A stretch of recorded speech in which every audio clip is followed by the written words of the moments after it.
It's a trip that begins in the northwest of the United States, in Washington state, then across the country to Washington, D.C.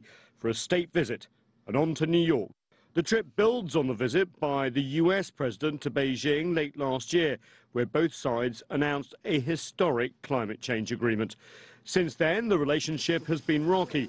U.S. allegations of cyber hacking by Chinese nationals, Chinese concerns over flights by U.S. aircraft off the Chinese coast, South China Sea territorial issues, and U.S. concerns over the Chinese economy and stock market.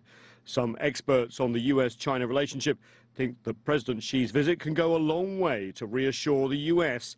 about Chinese policy. I hope that President Xi Jinping could use this opportunity to communicate with American people regarding the China's foreign policy, even introduce more about himself, his wishing about China, and to let the American people know more about, what is China's intentions. That's already been happening.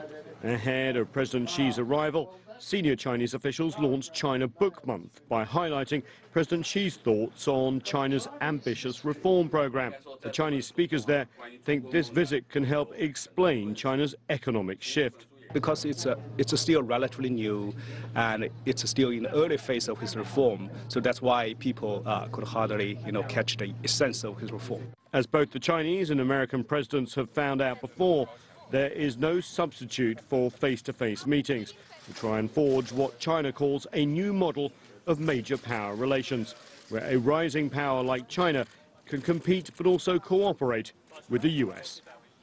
Those face-to-face meetings will happen here at the White House first, an informal dinner between the two presidents, then the following evening, the full state dinner.